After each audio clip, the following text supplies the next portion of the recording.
जय सिया राम, हरिओम। रावण के सिर्फ 10 सिर ही नहीं थे। मूत्रशीर शुक्ला मूत रहा था। थिएटर हॉल के मूत्रालय में मूत रहा था, जहाँ की एक कतार से कई मूत्रालय बने होते हैं विसर्जन के लिए। वो गोल सफ़ेद, आप लोगों ने देखा होगा। फिल्म चल रही थी आदि मानव द जंगल फाइट, तो वो भी मूत्रालय में आए थे। मूत्रशीर शुक्ला वो भी मूत रहे थे। एक्चुअली क्या है कि वो एक लाइन से लोग रहते हैं और किसी को कोई मतलब सबके जो हैं जो विशेष मूत्र अंग हैं कपड़े से बाहर ही होते हैं, लेकिन किसी को कोई इंटरेस्ट थोड़ी होता है देखने सुनने में। सब अपना काम करने आते हैं, सबको वहाँ रिलीज होना होता है, बड़ा आराम होता है वहाँ। कुछ लोग उसमें थूकते भी हैं, एक्चुअली बदबू ना आए इसलिए ऑटोमेटिक वहाँ जल प्रवाह होता है। आपका मूत्र विसर्जन हो गया तो ऊपर से पानी चलता है, बदबू ले जाता है। लेकिन कुछ लोगों के मुंह के अंदर होता है तंबाकू, गुटखा, खैनी जैसे मल बदबूदार, उसको भी वहीं उगल देते हैं। खैर, तो एक लाइन से सब मूत्र विसर्जन कर रहे थे और क्या कहते मूत्र शीर शुक्ला भी कर रहे थे। एक उनके बगल का आदमी अपना जिप को बंद करता हुआ अपने विशेष अंग को कपड़ों में ठूसता हुआ बाहर निकला और दूसरा आया और आते ही अपना चेन खोलते हुए ही बोला, भैंचोद इस फिल्म का राइटर कौन है? माचो दिया है। अचानक से मूत्रशीर शुक्ला को लगा कोई बटन दब गया। उसके जो मूत्र की धार थी वो रुक गई। वो बंदा फिर अपना चेन चून ढीला किया और मूत्र विसर्जन करने लगा। थोड़ा उसको आराम मिला तो मूत्रशीर शुक्ला के तरफ देख के, उसकी आंखों में देख के बोला, भाई साहब क्या गंध मचा रखा है इसने। बताइए, मैं अपने लौंडे को लेके आया था फिल्म दिखाने के लिए, वो इंटरवल में ही 10 सवाल कर दिया। आदि मानव ऐसा होता है क्या? जंगल फाइट ऐसी होती है क्या? मैंने तो ऐसा नहीं पढ़ा है। आपको ये फिल्म कैसी लगी? मूत्रशीर शुक्ला बोला, भाई साहब क्या बात करते हैं, फिल्म तो अच्छी है, ठीक ठाक जा रही है ना, लोग तो देख रहे हैं ना, कितना अच्छा वो जय श्री राम के नारे लग रहे हैं बैकग्राउंड में। तो वो आदमी बोला, बहुत बड़े गांडू हो यार। मूत्रशीर शुक्ला तो डर गया कि कहीं पहचान तो नहीं लिया कि मैं राइटर हूँ। लेकिन वो बंदा तो ट्रांस में था, बोले जा रहा था कि कमीनी ने नशा करके लिखा होगा संवाद, डायलॉग। बताइए, 1000 रुपये का चूना लगा दिया। मूत्रशीर शुक्ला मानो कहीं गायब हो गया, उसका दिमाग ही हरा गया। वो डर गया। तब उसके जो हाथ में थी चीज वो वहीं धरी रह गई। पेशाब की धार बंद हो गई थी ना, लेकिन जैसे ही उसने कहा कि मेरे तो लग गए 1000 रुपये के, उसकी धार निकल आई। इतने सारे लोग होते हैं वहाँ, किसी को किसी से मतलब नहीं होता। सभी अपना मूत्र विसर्जन करते हैं, अपने अंग विशेष को कपड़ों के अंदर ठूसते हैं। वहाँ जो आईना रहता है वहाँ जाकर के थोड़ा सा मुंह बना के देखते हैं, थोड़ा दांत दूध देख लेते हैं ठीक ठाक है कि नहीं, और निकल लेते हैं। तो कोई ध्यान तो दे नहीं रहा था मूत्रशीर शुक्ला के ऊपर, लेकिन अंदर से डर गया था। उसकी मानो बेइज्जती हो गई थी, उसके दिमाग में शौक लग गया था। लेकिन अचानक से फिर उसकी मूत्र की धार शुरू हो गई। अब वो जबकि अंदर करने वाला था अपने शिश्न को, अंग विशेष को, जिसको कि अंग्रेजी में पेनिस कहते हैं, जिसको मूत्र विसर्जन कर रहा था, उसकी धार तेज हो गई।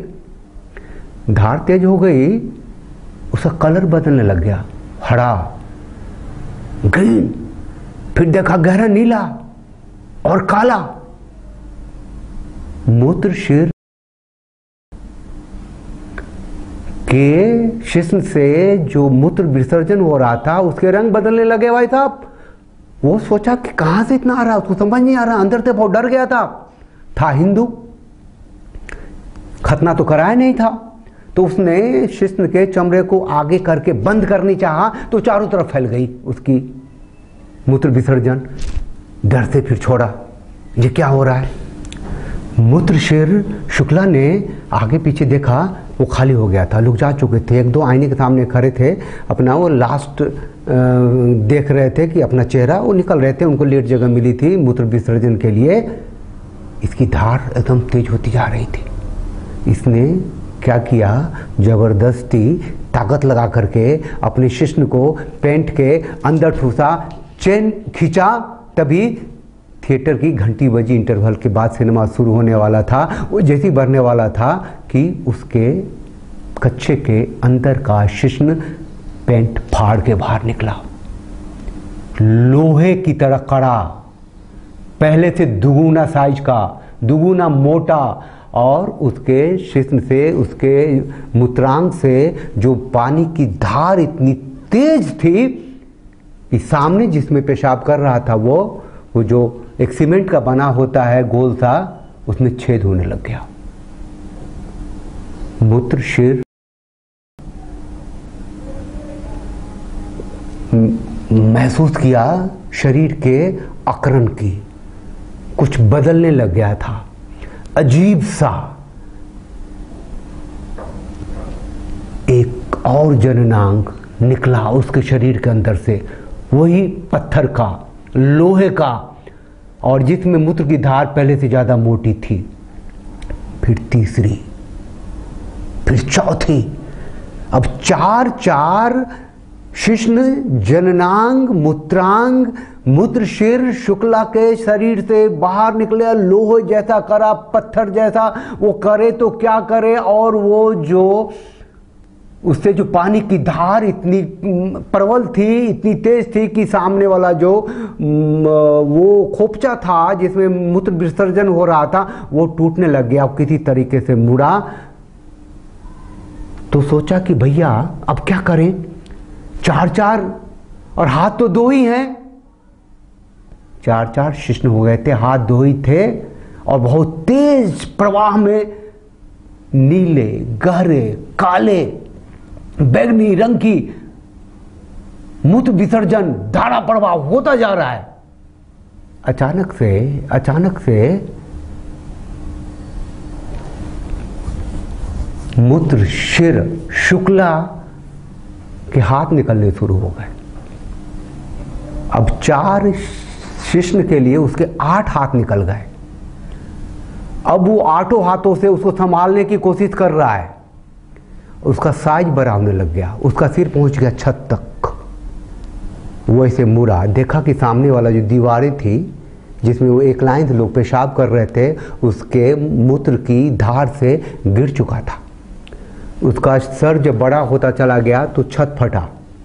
फिर जब ऐसे ही वो मुड़ा मूत्रशिर, तो वो जो मूत्र की जो धार थी वो उससे वो करीब सैलाब का रूप ले चुकी थी। पूरा मॉल में जिस एरिया में वो था, फिल्म लगी हुई थी आदि मानव द जंगल फाइट, वो लगभग इसके 4 शिश्न 8 हाथों से कुछ नहीं हुआ। जो पानी का प्रवाह था उसमें सब डूबने लग गया। अचानक से इसने ताकत बटोरी, खुद को समेटने की कोशिश की, लेकिन कुछ और होना था। 5, 6, 7, 8, 9, 10 शिश्न निकल गए।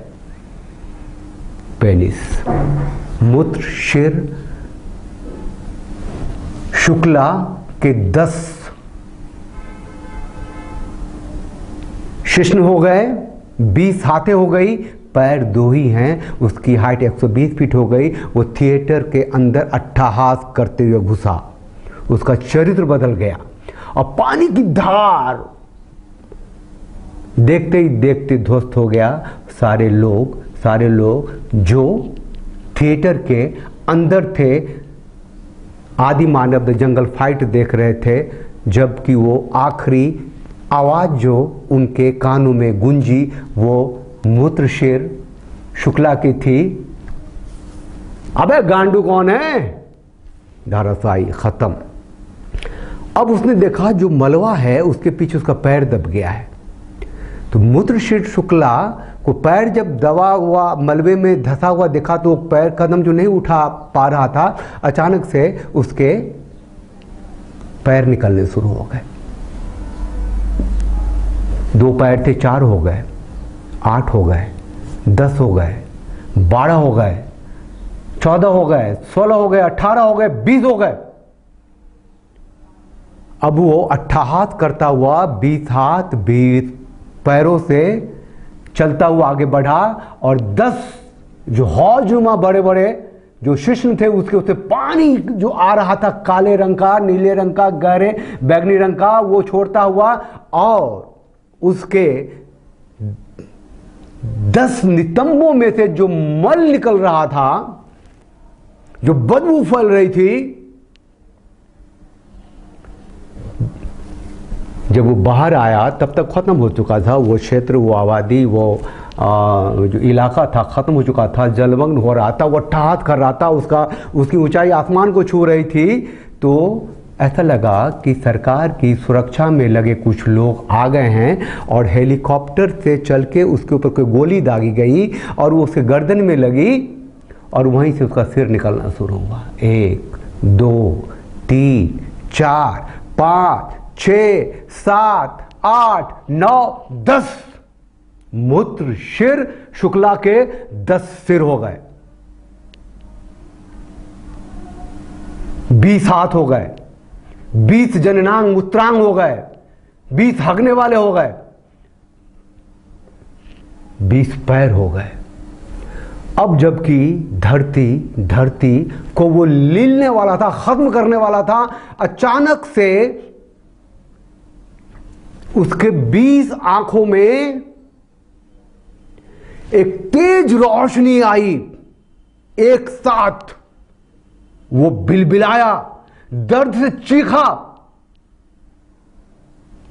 बिस्तर के नीचे गिरा, सपने देख रहा था।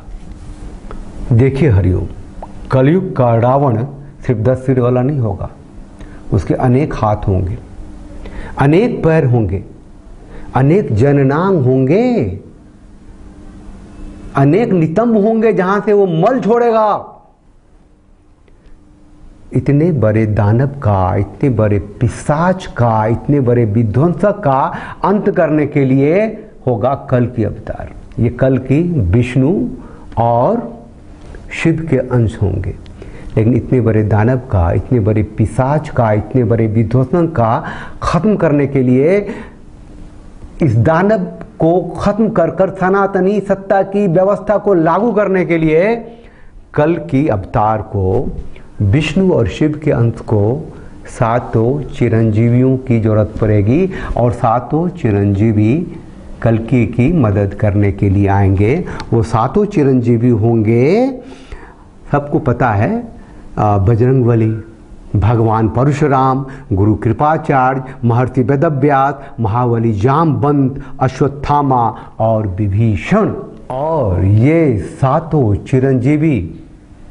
चिरंजीवी हैं, आज भी हैं, हमारे बीच हैं। शिव और विष्णु के अंश के अवतार, कल की अवतार का साथ देने ये हम में से ही आगे आएंगे। विभिन्न संगठनों से इनका चेहरा बाहर आएगा और ये दिखेंगे हम में से ही। ये 7 चिरंजीवी जब विष्णु और शिव के अंश कल की अवतार के साथ होंगे तो आज के रावण का खात्मा होगा, अंत होगा, उसका विनाश होगा और सनातन की सत्ता स्थापित होगी। तो हरिओम, इस वीडियो के बनाने का मकसद, अर्थ यही है कि हम वो परिणाम लेके आए जहां हम सब सजग रहें, सतर्क रहें और अपनी भागीदारी निभाने के लिए तत्पर रहें।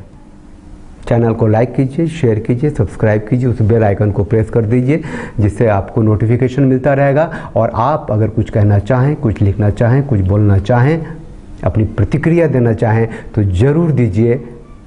एक वही उपहार होता है हमारे लिए कि हम उसे पढ़ते हैं, उसको जीते हैं और अगली वीडियो में उसे जोड़कर समाहित कर आपके लिए कुछ लाते हैं, बात करते हैं।